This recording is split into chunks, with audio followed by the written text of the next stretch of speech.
and Zoning Commission meeting for Wednesday, January 8th, 2025. I'd like to call the meeting to order, and if you could please join me in the Pledge of Allegiance. I pledge allegiance to the flag of the United States of America and to the republic for which it stands, one nation, under God, indivisible, with liberty and justice for all. Thank you very much. Since Mr. Moran is not with us this evening, Jessica, could you please call the roll?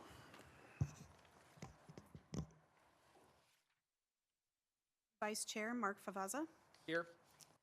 Mr. Jack Shelton. Here. Sherry Bilderback via Zoom. Here.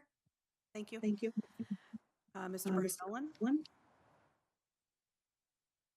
Mr. Carl Carlin. Here. Mr. Jeff Hunt. Here. Mr. Jeff Moore. Here. Ms. Lisa Shearing. Here. Rolls McCall. And Hart Nelson is also here. Oh, sorry. And I think we have another member online.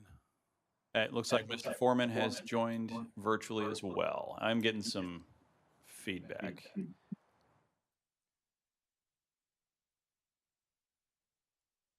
Matt, can you turn your camera on? There we go. I think we need that to add you to the roll.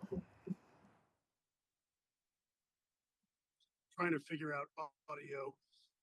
Unfortunately, I'm driving, so I might have to disable CarPlay, but Well, we will let you focus on driving. All right, Mr. Foreman's here. We do have quorum otherwise, so he can hear us. All right, our next item of business is the approval of the agenda this evening.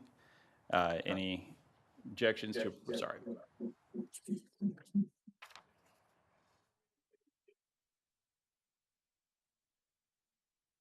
We're gonna- Mine's on. Hold on.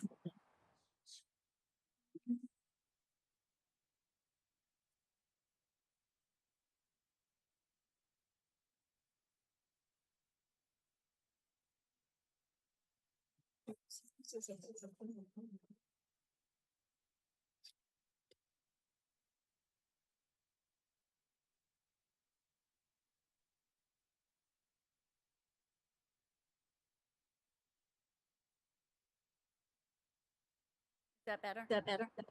No.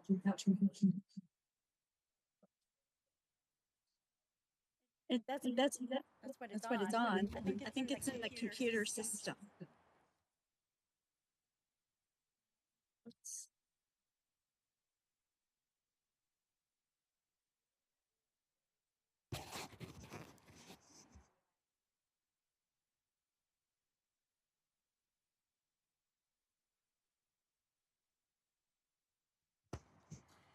Did that work? Can you hear me? I think so. Okay. All right, we're in business. Sorry for the short technical difficulty. All right, next item of business was the approval for the agenda this evening. Any modifications? We will have a couple of items that have been asked to be postponed. We'll deal with those when we get to new business, or actually old business in this case. Any objections? To approve by acclamation? All right, the agenda stands approved.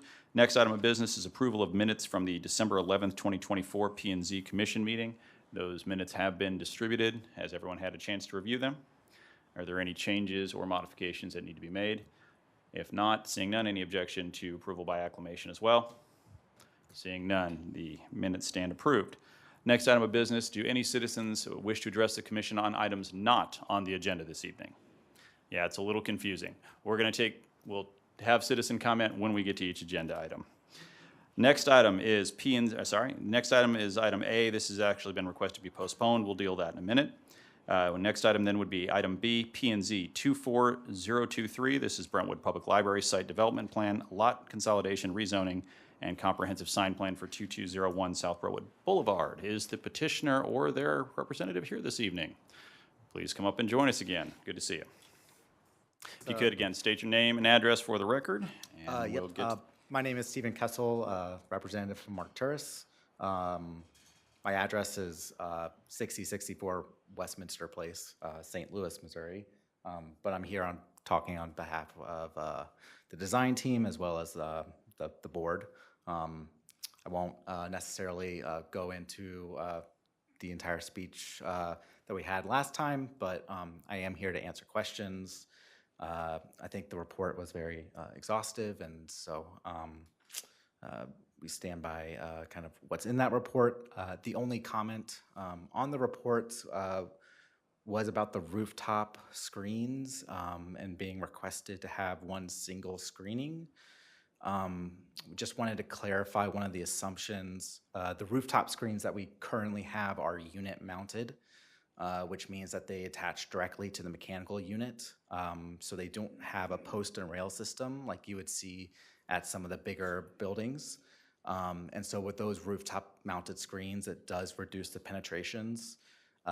Because this is an existing building, if we were to install a post and rail rooftop screen system, we would also need to go ahead and reinforce the existing structure beneath that for snow loads and other considerations for that design. And so we did just want to make that known. However, I think the site development plans still show the unit screens, and I think that's what we would wish to get approved.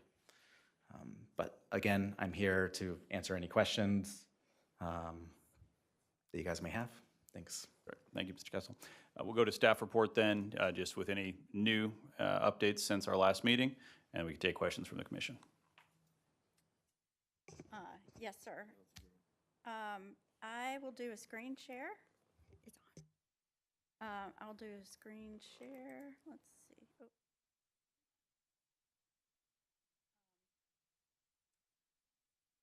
So the major questions from the previous meeting included whether to include the rooftop screening in the individual for the 4 that they are showing, or to include one continuous around it to enclose all of the rooftop mechanical equipment. Based upon their renderings, and I can show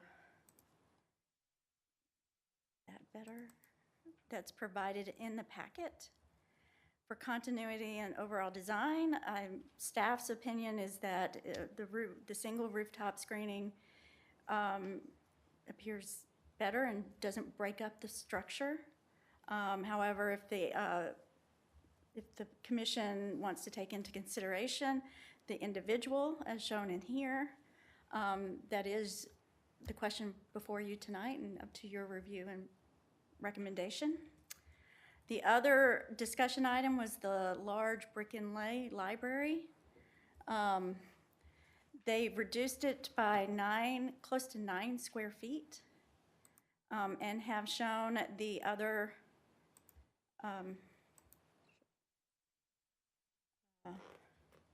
so it is 777.5 square feet.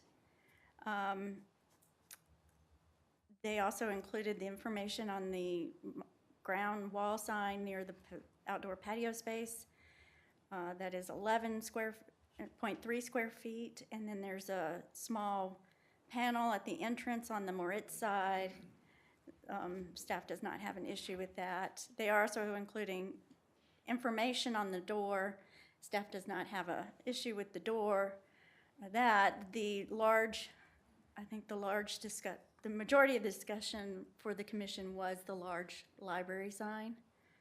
And if I'm understanding correctly, what's been presented tonight is about a 1% reduction in what was originally presented?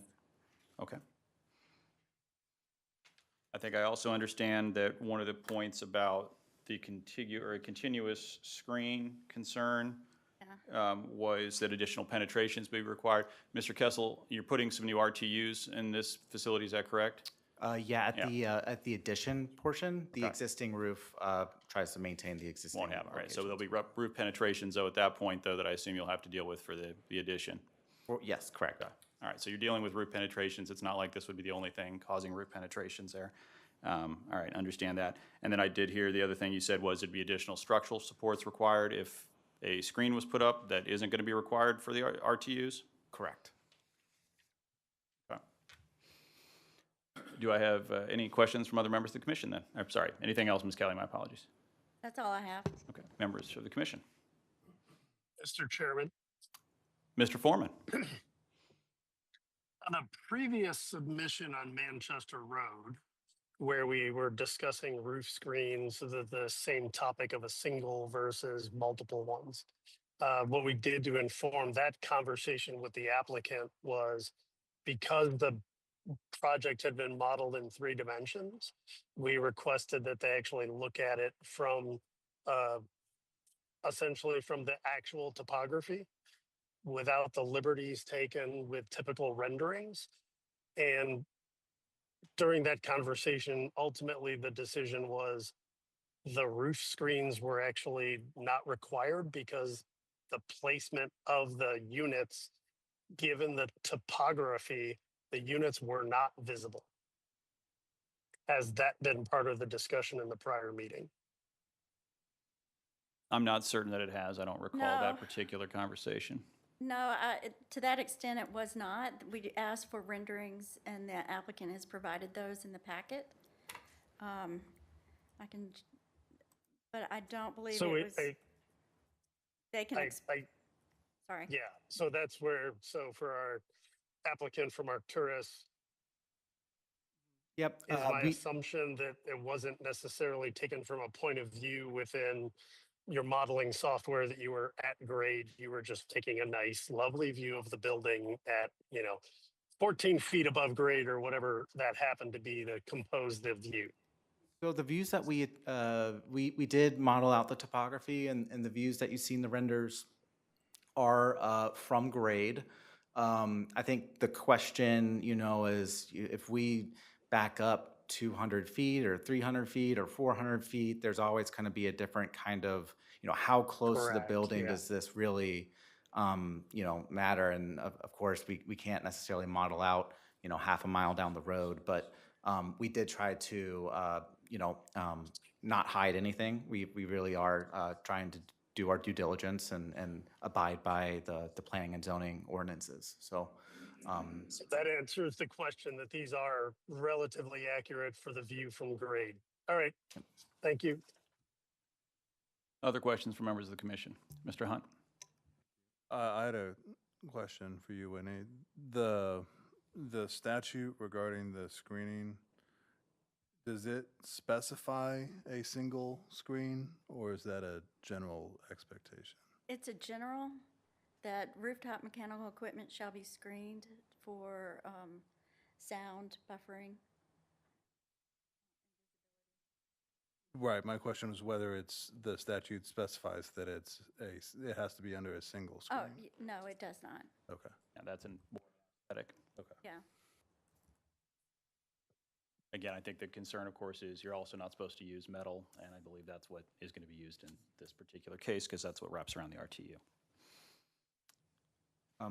just a comment, with the rooftop screens, we have tried to consolidate our rooftop units as much as possible. That will still allow us to use the unit-mounted mechanical screens. So I don't know in the site development plan if you did have a roof plan on there. Otherwise, I think it was in part of the package that was sent over, but we've tried to group them as much as possible for trying for the roof screens, to reduce the amount of roof screens.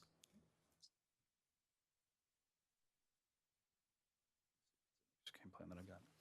Other questions? Want to take a look? Please, Mr. Carlin. I understand the comments about penetrations. You're saying in the existing building, sorry, I'm choking on my own throat, you'd need to add additional penetrations there, and that's where the structure comes in, not the new building, which you could accommodate for a new construction, right? Yeah, that's Correct. one thing. Yeah, and then- with the structure as well. Yes. I apologize for my ignorance of the statute. Is there an issue with metal fabricated rooftop screens in the, did I understand that? Siding. Metal siding, and the rooftop screen is supposed to be a similar composition as to the allowed siding. Am I getting that correct? I've been doing this for a while, but Yes. sometimes, all right. The code, and I can pull it up here. It was.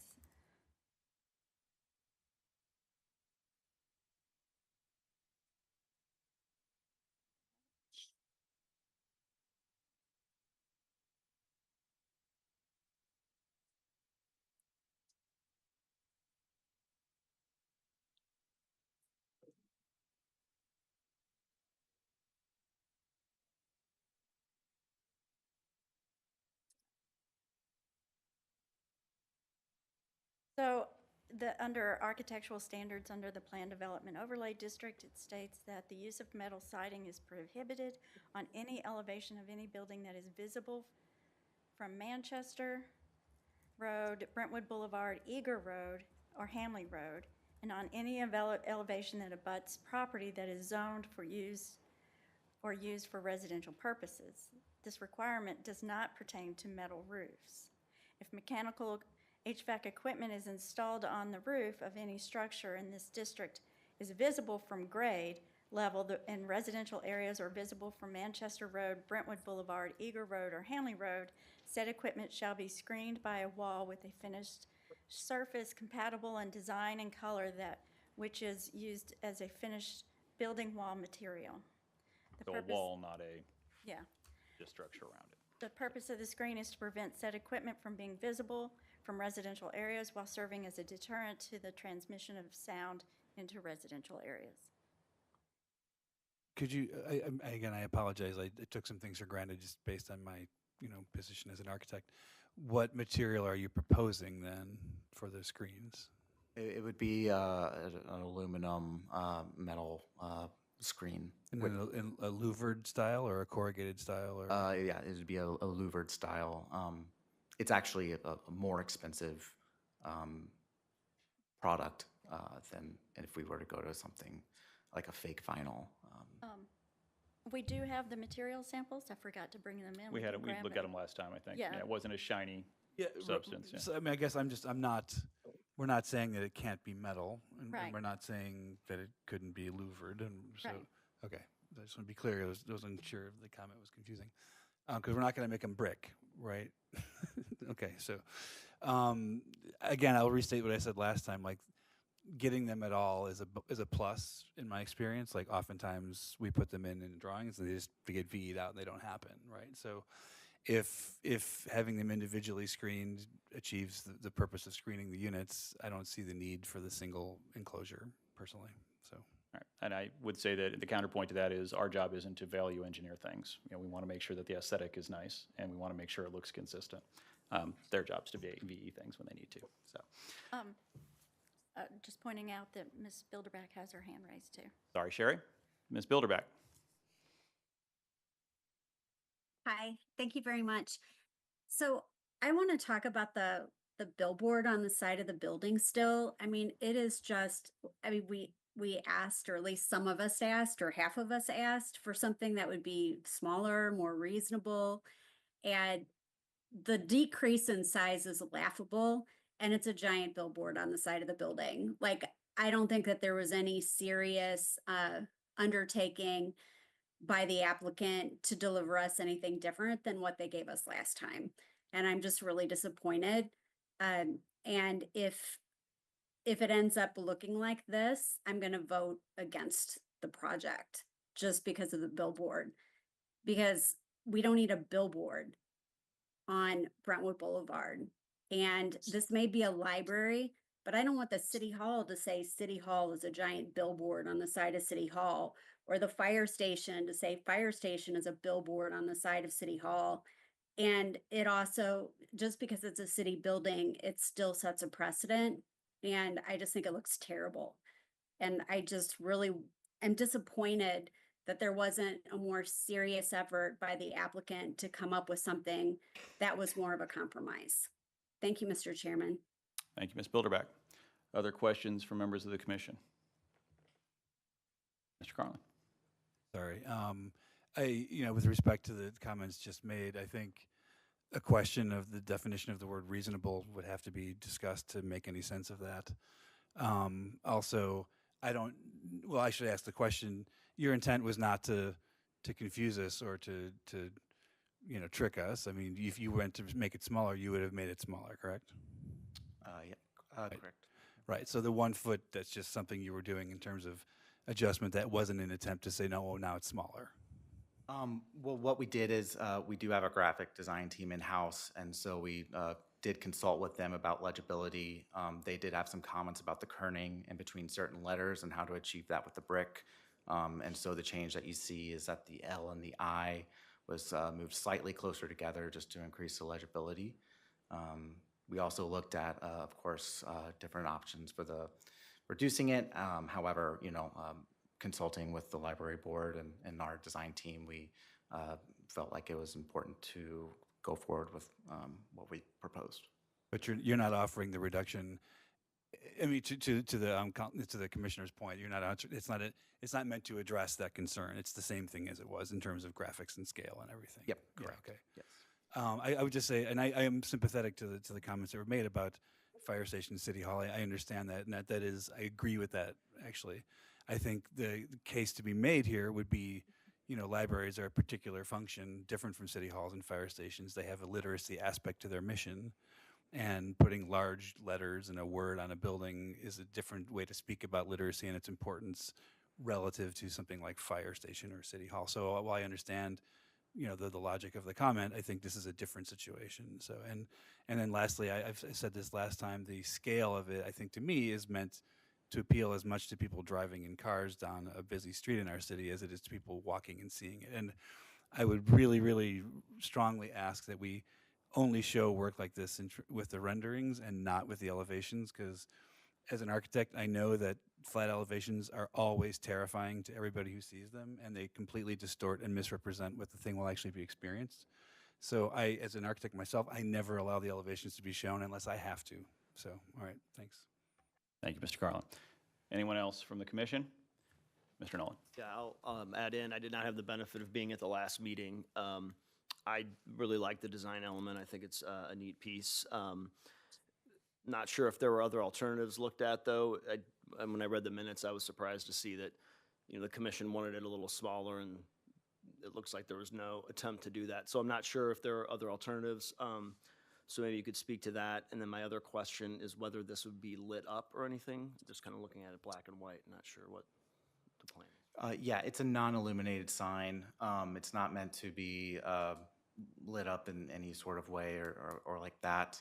One of the things that we looked at was with the masonry units, because that has a certain pixelization, how we can best try to kind of still have some sort of abstract legibility with the library sign and the masonry units that we had. I do think, the original recommendation was to reduce it down, I want to say to 250 square feet, and then kind of how that got pixelated out and just became illegible. And so instead, that's why we have what we've proposed.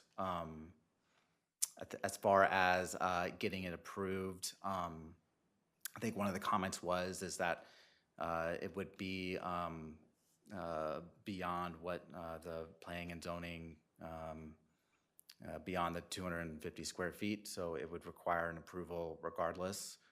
It's kind of difficult to say, what is the right size with, 7 different people here. And so instead, the design team just felt it was important to kind of propose what we felt was the best submission. Got it. So just to make sure I understand, you looked at making it smaller, but then it became unreadable. You couldn't, it wouldn't have the Correct. same effect. Correct. Got it. Thank you. Although, let me say, I think I recall that you looked at making it where you wouldn't need a variance or basically a comprehensive sign plan, because if it's less than a certain square footage, it wouldn't come in front of us anyways. And that was my understanding from our last meeting that was where it became so pixelated that it wasn't visible. Correct. Okay, so it wasn't that there was another thing put forward to us to consider. If it was at that size, we wouldn't actually be reviewing it at all because they would need a comprehensive sign plan. Am I? Sure, please. Yep. The code provides that a wall sign is limited to 1/4 square footage of the linear foot of the building along any public, commercial street. Therefore, for this building, it was limited to 25 square feet. The maximum sign area allowed is up to 250 square That's what feet. yep. So to take it down to 250 square feet was when they thought that it became pixelated. So either option would still require a comprehensive sign Comprehensive sign plan. plan. Okay, so my apologies. Yes, that was, I recall that conversation. Sorry, Mr. Nolan, please. It was still yours. I will say, I will also put forward that I understand the design, I understand the intent. I too am a little disappointed that our conversation was, this board is often, this commission has often looked at compromise. If 750 was something that disturbed and caused concern for some of the members, but understanding 250 was absolutely not going to be the intent and express what you were trying to, is there something in between? I don't believe, as Mr. Carlin mentioned, that there was any attempt here to be, hey, we're going to cut 1 square foot off and say we did something. That's not where I'm going at all. I would have liked to have seen something that was in between that space to see a compromise. That isn't what we're being presented. I think we've had enough discussion unless there's others. I do want to allow Sir? members of the public. Yep, sorry, I Mr. think our O'Keefe. attorney. I would just like to ask a question, if I may.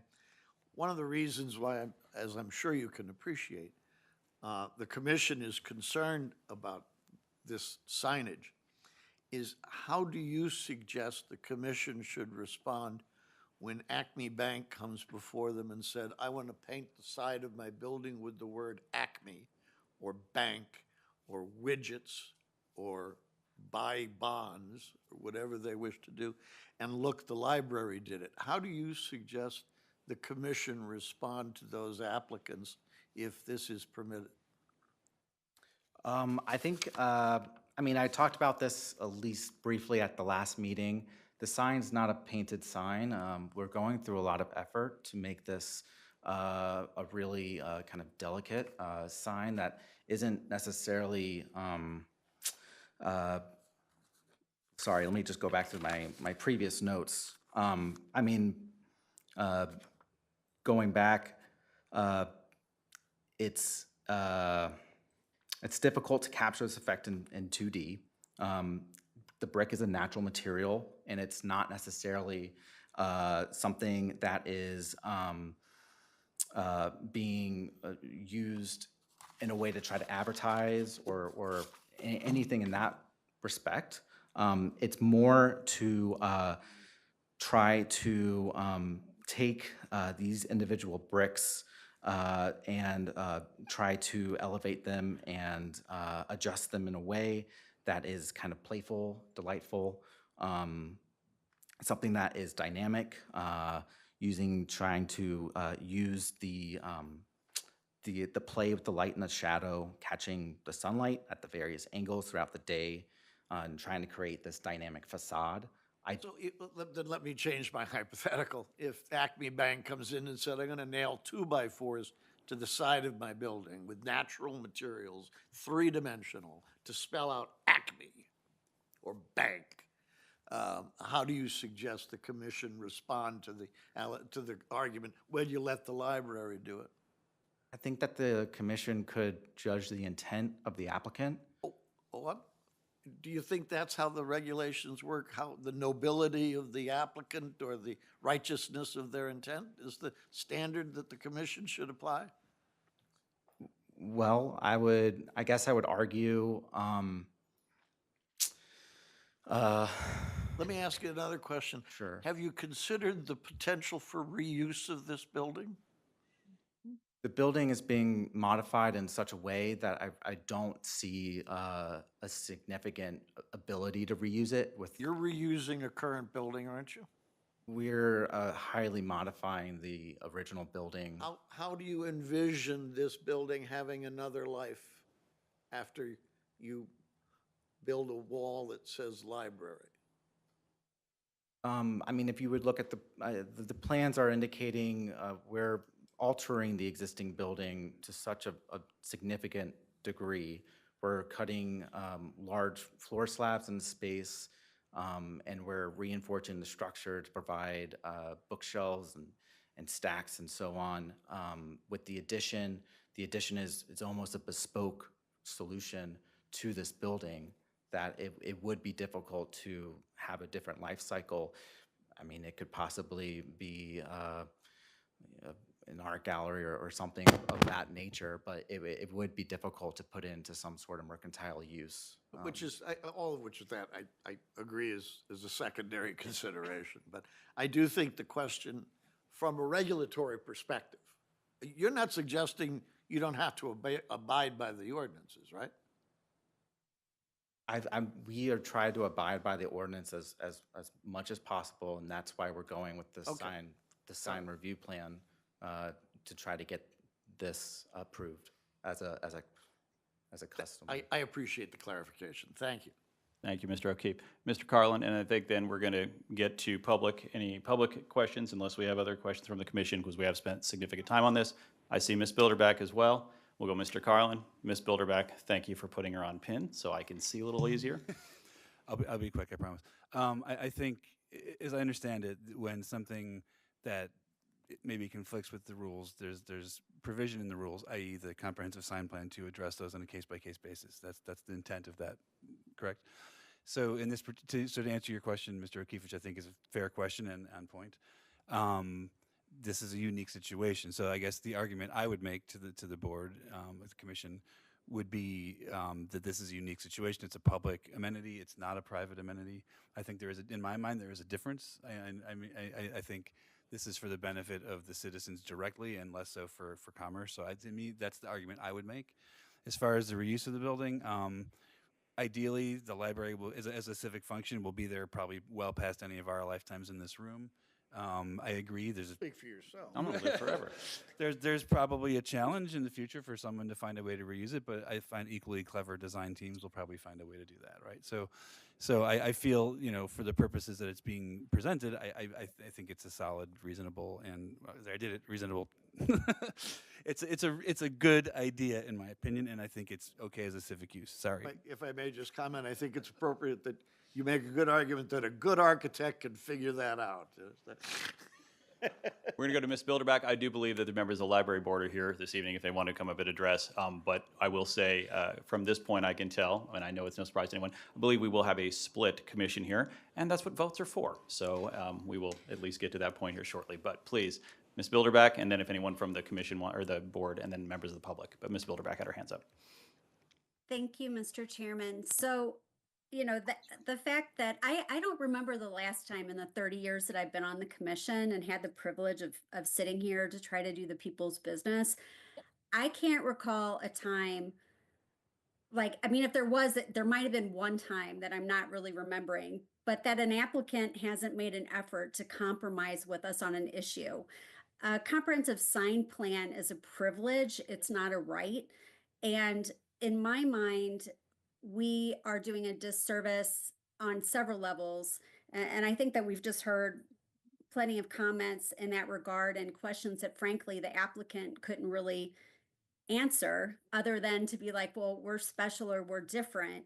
And so we're trying to get this through the comprehensive sign plan. When we created the comprehensive sign plan, in all the meetings that I attended on that, we never envisioned anyone coming in with what amounts to a billboard anywhere in the city, let alone on Brentwood Boulevard. The citizens don't need it in order to be able to find the library. I mean, everybody knows where the library is. And as far as future reuse of property, when you look at the fact that we have a city hall and a fire department, we got a new firehouse, like we've had new municipal buildings, we've had a new police building, all of these things like in the last 20 years. I mean, we could easily have another reason to have another library building. Or what if something changes with the way that we handle libraries in Brentwood sometime in the future? It absolutely is a library billboard on the side. And I am not comfortable having another applicant for a hardworking business come in here and be treated any differently than the city. I don't think the city or city government entities are any better or any more important than a business owner who puts their hard work and investment into our city. And I think that they need to be treated fairly, and I think that they need to be treated the same. I'm all for compromise. I was hoping for something that was a compromise, and I'm just so disappointed. There is no good answer that we can give to another builder or developer or someone down the road who comes in and wants to have something like this or similar to this or some other application of material to make it be like this. That would be anything other than like, oh, well, the government doesn't have to follow the rules like you guys. You guys can't do what government does. And I just don't think it's fair. And I think it's just wrong. So I still remain disappointed. I don't see an answer for what to tell other developers. And it's a billboard is a billboard is a billboard. Walks like a duck, talks like a duck, quacks like a duck, it's a duck. So it's a billboard. Anyway, thank you, Mr. Chairman. Thank you, Ms. Bilderback. All right, if there is not anything urgent from the commission, I would like to go to public comment, or if the library board wishes to address, please. If you could come up to the podium, state your name and address for the record, if you wouldn't mind. Good evening. Ed Wright, 7 York Hills Drive in Brentwood. Good to see you again, Mr. Wright. Good evening. I certainly appreciate, with all my experience also in the Brentwood city government, all the hard work you do and what you have to go through and everything. But I wanted to address a few things. You are here and you are on the commission so that you can use your experience, your wisdom, your judgment to make decisions. And one of those decisions is, when should we grant a variance? When does a situation justify varying from maybe a strict interpretation of the ordinance? And that's what we are asking you to do, is to use your judgment, your experience, and your knowledge of the Brentwood community to say, this is our public library. They would like this sign on the side of their building that recognizes what it is. We're not a bank. We're not a retail store. We are part of the Brentwood community, the public Brentwood community. We're not talking about putting up a gaudy billboard with flashing colors, etc. And I think one thing, when you grant a variance, you have to think, why was that restriction, why is it there in the first place? And I think most of us would say, we don't want a big gaudy billboard on Brentwood Boulevard. That's not what we're asking for. We're asking for a variance so that we can have indication, a recognition that this is the Brentwood Public Library, which has been at its present site for 70 years. So it's not like we're going to be moving out and worrying about reuse. We're looking to be there a long time. We're looking for people to drive by on Brentwood Boulevard and see that's that library, and we are proud of what that library stands for. Again, we're asking for you to use your wisdom, your judgment, your experience, and the Brentwood community to grant us what we think is a very reasonable variance. Thank you. Thank you, Mr. Wright. Any other members of the public wishing to address the commission, please? Tall people. My name is Jeanette Osterley, and I live at 8759 Bridgeport. I'm on the library board. I've been on the library board thousands of years. But I will say, every time I drive out on my street, I will look at that sign, or whatever you want to call it, or billboard or whatever, and it will make me ecstatic, because people know. They don't, I would say, if we take the number of visitors that come to the library on a day versus City Hall or the police department or the fire department, the library's going to win. I don't know about the skating rink, I can't go there. But it's a civic thing. It is not a billboard. There's not going to be lights.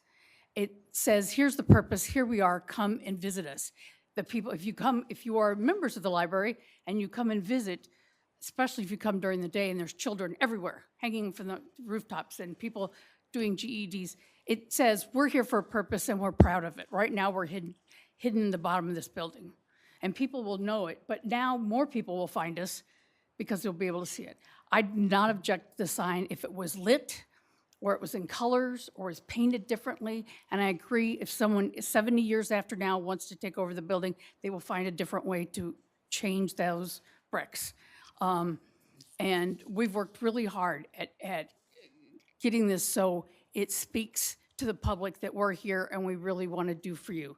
But we are not a business, and I don't consider it a billboard at all. I mean, if you look at the Mobile on the Run sign directly across the street, it's lit, it's there 24/7. We're not going to have that. So that's my plea. Thank you, Ms. Osterley. Any other members of the public, please?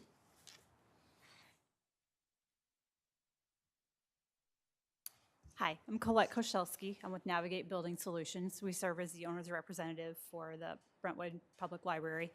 Couple things I just want to put out there for consideration. You're going to make your decision, but I just want to make sure you have all the information or it's presented to you correctly. So first of all, I understand being in your shoes, feeling like you asked someone to bring you something different and you got the exact same thing back.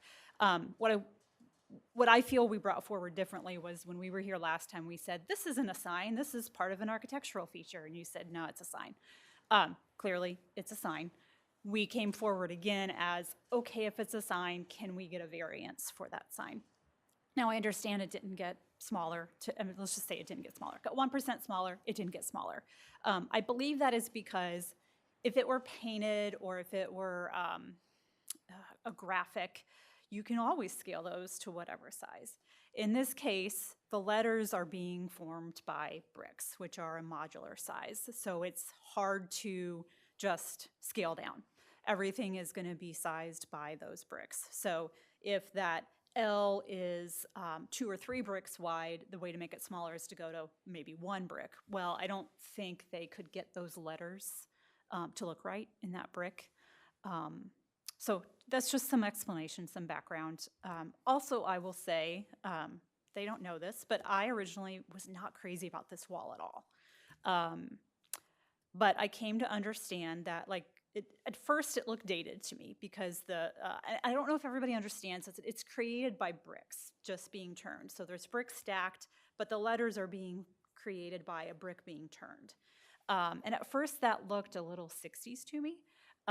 Especially when showing like the images that were the inspiration for it. And then I realized, but that's completely in line with the rest of the building. Like it is of the same era. It's recreating or continuing the same era of the rest of that building.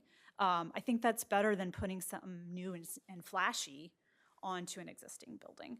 And in fact, the design team even created a little model with some little wooden bricks and of turning and turning. And it really explains how they are going to create this look. And I just wanted to put that out there so like on the elevations, like you said, it looks like a big dark word library on a light colored wall, when in fact it's all the same color brick, correct? It's all the same color brick, they're just, some of them are turned to create this look. So I just want to make sure everyone understands that before you make your decision. And to your point about what about when this is no longer a library, it's a really good question. What I think of is there's buildings downtown that are identified by whatever their former use was. Somehow their facade had their name incorporated, and now that's what the building is known forever and ever, whether it's still that or not. Maybe someday people 100 years from now will identify themselves as, we're in that library building in Brentwood, even though they're not a library. So just a thought, I don't know. In terms of why do we allow this if we wouldn't allow it for someone else, I get that too. I think the answer is when we put the generic word library up there, we're not trying to sell anything. We're not trying to influence anybody. No one's benefiting other than having an attractive building, I guess. We're not making money off of putting the word library up there, not like US Bank or Bob's Seafood or the gas station. So just some thoughts. And then jumping to the roof screen, I just wanted to also clarify when we're talking penetrations. So on the new building, yes, on the new addition, yes, there will be penetrations for the rooftop units. You can't get by that. Any rooftop unit requires a penetration like a square or a rectangle through the roof. That will be there regardless. The penetrations we're talking about is if all of that is enclosed by one big screen, it's like a fence with a bunch of fence posts. Those posts are going to be steel 4x4 or 6x6 steel tubes. Every single one of those will require cutting through that rooftop. And then just going through the roof is not going to support it. Down below, steel has to be added to hold that post. Every single location. Every single location becomes a potential for a leak. What we're proposing, and this is done on many buildings, is these are made especially for rooftop screening, so they're not just like a piece of metal siding thrown up there. They're made for screening roof equipment, and they hang off of the unit, so there are 0 posts going through the roof. So now you have overall, between the existing and the new, 4 penetrations through the roof for rooftop equipment versus those plus 30, 40 posts going through the roof. I'm exaggerating numbers. I don't know what the exact number is, but just wanted to make that clear because I wasn't sure in everything I've heard if that was clear. So that's all I have. All right, folks, I think we've gotten a lot of information on it, and I appreciate it. At this point, I think, again, there's 2 issues. One, of course, is the comprehensive sign plan. The other is the roof screen, as was just mentioned. And I think that those are really the only, 2 major issues in front of us. Do I have, at this point, obviously, would entertain a motion? Staff has provided some recommended language. Because this is fairly complex, we have a lot consolidation, rezoning, and site development plan, and comprehensive sign plan. So just to make sure that those get covered in any motion that's made. Is there a motion?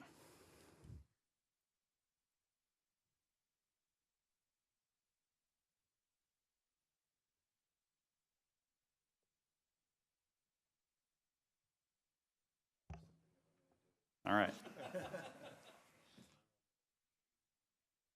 Someone beats me to it, that's okay, but let me read.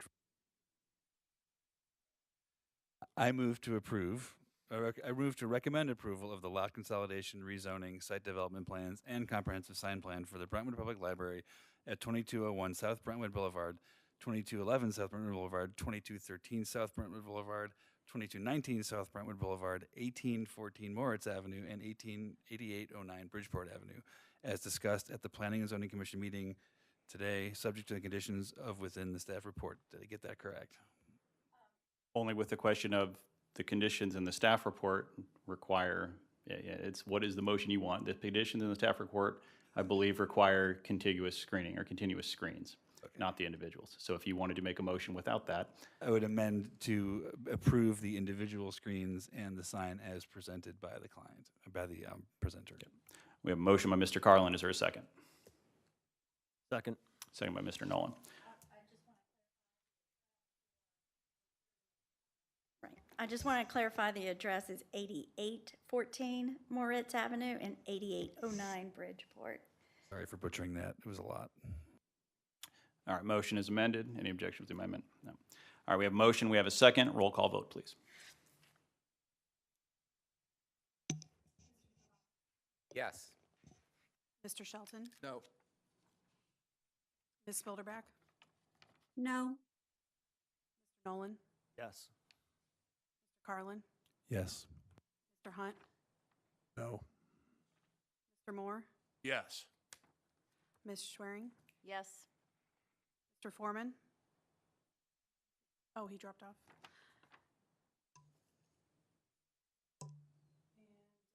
Chair Nelson? Is it a tie? Because otherwise I don't. It is not. Then there's no need for me to vote. And it wouldn't cause a tie anyway, so.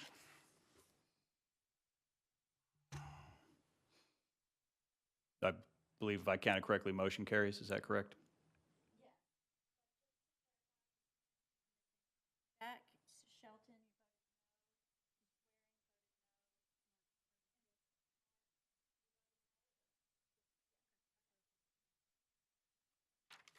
We have it correct?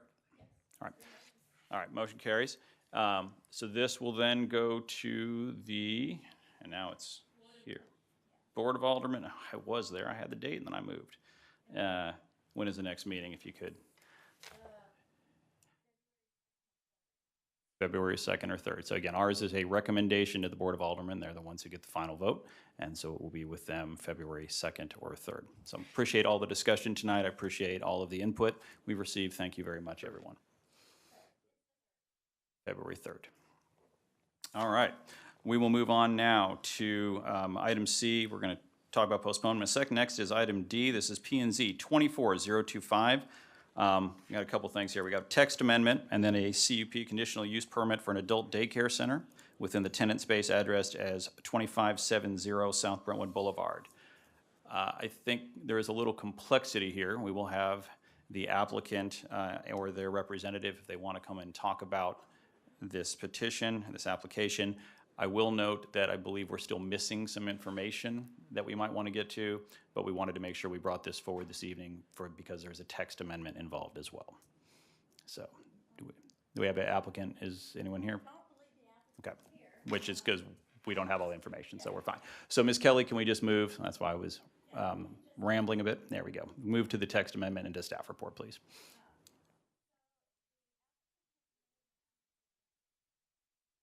Sorry. The application submitted was to allow for an adult daycare facility at 2570 South Brentwood Boulevard. This is in the shopping center known as Brentwood Eagle, just south of the City Hall. Currently, adult daycare centers are not on a listed use as a conditional use. Child daycare centers are, so that this includes a text amendment to allow adult daycare centers for the elderly and persons with disabilities in the Plan Development Overlay District in conjunction with child daycare centers. We can also expand this if the board wishes to allow this throughout the city. We can expand it to the other uses, but right now, because of this application, we're just including it as Plan Development Overlay. This was a use that was changed in the B single-family district, if you remember earlier last year, that the adult facility at Litzinger and McKnight. Yeah, where Families Forward was, yep. Yeah, I've forgotten their name. That was allowed within the B and A single-family districts. So this is just allowing it in the Plan Development Overlay District. The comprehensive plan, includes this area as part of its town center for a walkable neighborhood scale. This could be seen as an amenity that is needed. This is a growing trend among our population. And however, there are some site issues regarding the parking. There was a delay in the applicant providing needed information, so CBB has not been able to complete a parking study at this time. They are short on parking, he did confirm that, but their operations could allow for the use. So we will ask for a continuance to the February 12th meeting, but we thought we'd bring this forward to you tonight just to get your feedback on the allowance for the use within the district first. So again, we want to do a preview here. Any comments or questions, Ms. Bilderback? Thank you, Mr. Chairman. I think it's fantastic. I think we need a lot more of this in our community. It's something that our residents have talked about, like in comprehensive planning processes, as far as things that, take care of our seniors and folks that need it. And I think that it's very consistent with what we've done in the past, what we did on the, in the prior examples that was mentioned. So as far as the text amendment goes, I think it's a fantastic idea. Thank you, Mr. Chairman. Thank you, Ms. Bilderback. Any other questions or comments from the commission? Ms. Kelly, just to make sure, are we looking to have the text amendment at the same time that we hear the petition, or is there any value in moving on the text amendment this evening? We could do both. Mr. O'Keefe, is there Mr. O'Keefe, do you have? Unless we've scheduled it for a hearing before the Board of Aldermen. I haven't particularly scheduled it, but so the earliest it would be the February 3rd. But so we could do just the text amendment at the board. That could move forward and then wait for the CUP. What is the interest of the commission? I guess here's the easiest thing. Is there a motion? That will help me understand the intent of the board or the commission. So moved. Have a motion by Ms. Bilderback. Is there a second? So moved being a motion. Oh, yeah, please, Ms. Motion to Bilderback. recommend approval? Of the text Yes, amendment? I would like to make a motion, Mr. Chairman, to recommend approval to the Board of Aldermen of the text amendment in this district, as we've discussed this evening, to allow for adult daycare. Thank you, Ms. Bilderback. Now we have motion. Thank you, Mr. O'Keefe. Is there a second? Second. Second by Ms. Schering. Roll call vote, please.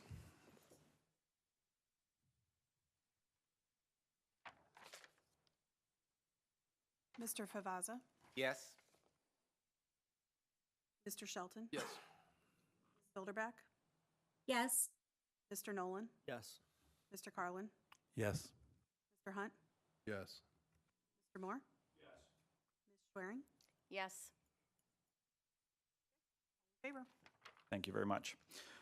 We now have three items of old business because our new business petitioners are here waiting patiently. This is item B, P and Z, excuse me, item A, P and Z 2422. This is an amendment for the CUP for Home Depot. They've requested postponement to the February 12th meeting. We have P and Z 24024, Mount Calvary Conditional Use Permit and Comprehensive Sign Plan, and now P and Z 24025. This is only the conditional use permit for the Adult Daycare Center at 2570 South Brentwood. Would someone, those all have been requested to be postponed until our February meeting. Is there a motion? And I think we talked about this last time, Mr. O'Keefe, doing this as a batch, or do we want to do them individually? All right. Is there a motion to lay these over? I would move to lay over the matters you discussed to the February 12th meeting. Motion by Mr. Hunt. Is there a second? Second. I think we can do this by voice vote. All in favor, say aye. Aye. All opposed, same sign. Any abstentions? Those matters will be carried over to February 12th. Our next item is new business. This is P and Z 2501. This is, there you're right, 25. Conditional use permit for XPEL Incorporated Motor Vehicle Repair and Washing Use at 1326 to 1336 Strossner. Is the applicant or their representative here this evening? Sir, if you could please approach, state your name and your address for the record, and tell us a little bit about your application this evening. Thank you, Chair Nelson and members of the Planning and Zoning Commission. My name is Mike Doster. Excuse me. I'm the land use attorney on the development team for the applicant, and I also have with me here this evening Mike Kea Mouston, who is with the applicant, and he can answer some specific questions about the company in total and the specifics of their operation. But I'll do a quick summary here, if I may. The petitioner is a company by the name of XPEL. It's the letters X, capital P, capital E, capital L, comma, Inc. And this is case number 25-001. And we are here requesting a conditional use permit because the nature of the use that the petitioner would operate on these premises does not fall within the permitted uses of the applicable zoning district, which is LID, Light Industrial District. And in working with the staff, it's been determined that the appropriate conditional use listed in the conditional uses of that district is motor vehicle repair and washing, and we're in agreement with that. We've read the staff report, and it's complete and accurate, and we support it.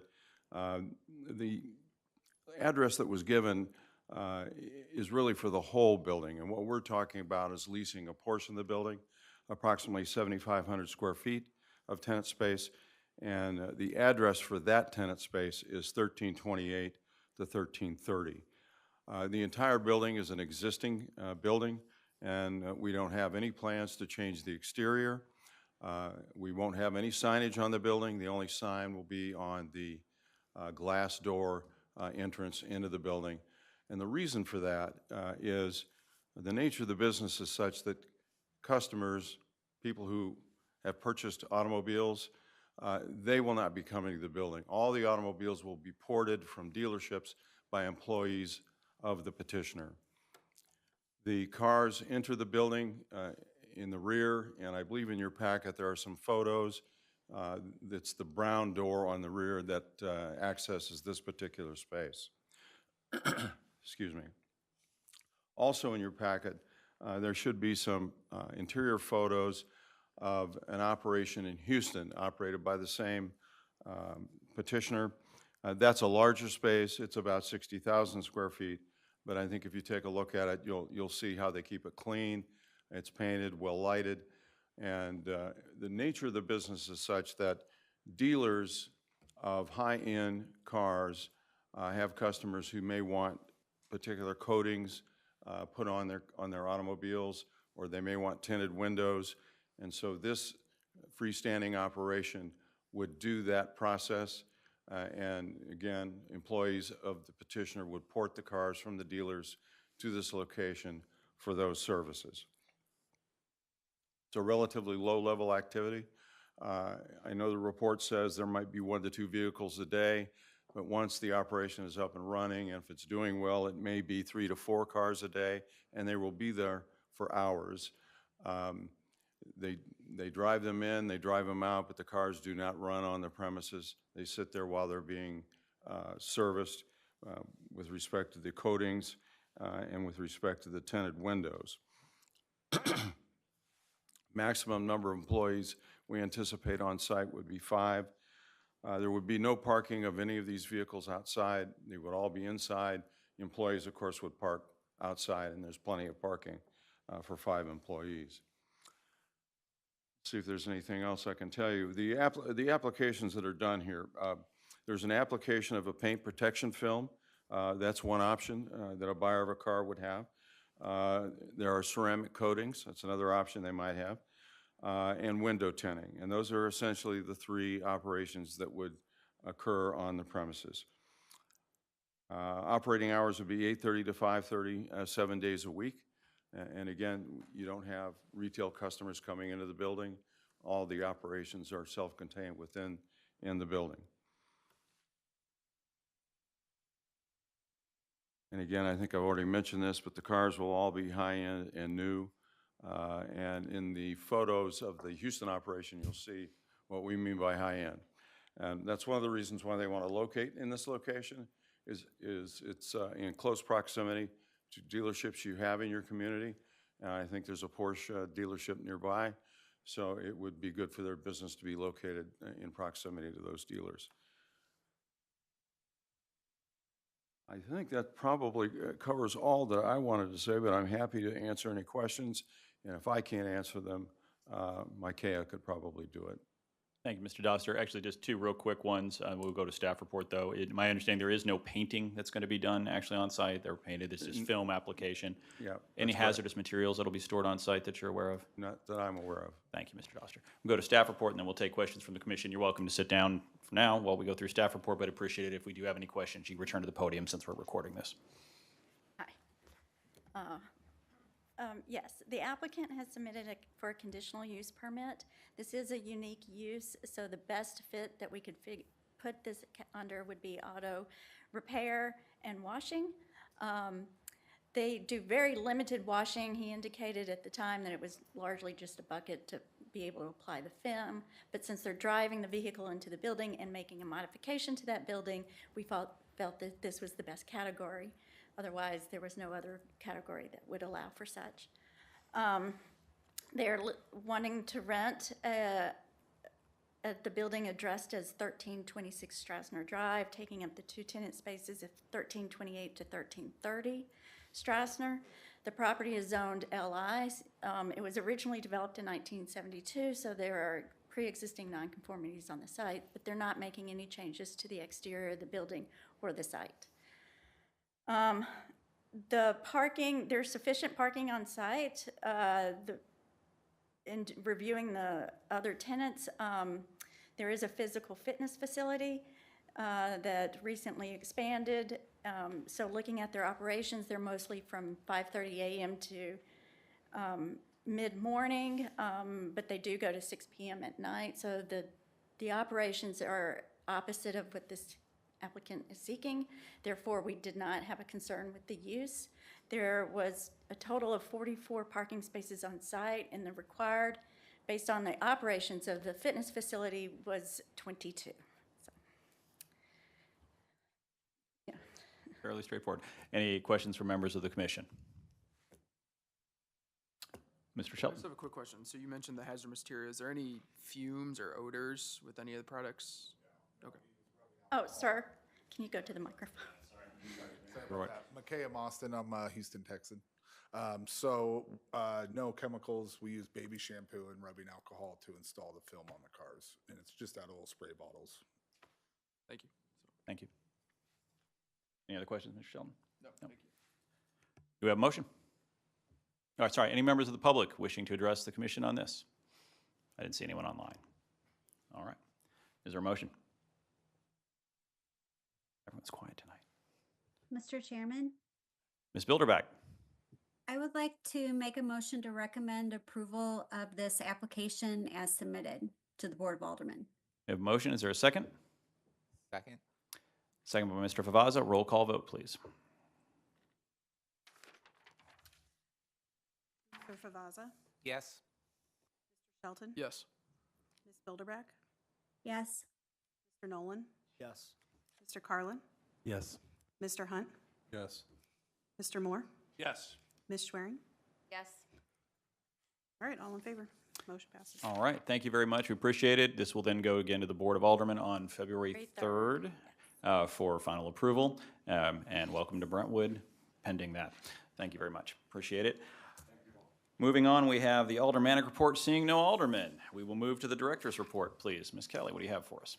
So we will have these 3 projects that are continued from tonight on the February 12th meeting. I'm also anticipating another application, but the deadline is not until next week due to the timing of the year.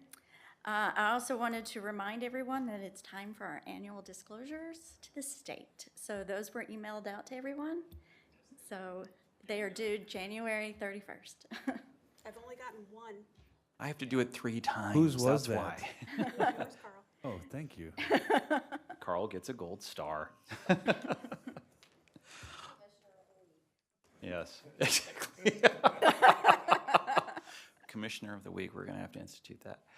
Anything else, Ms. Kelly? That's all I have. Great. Thank you. Anything for the good of the order?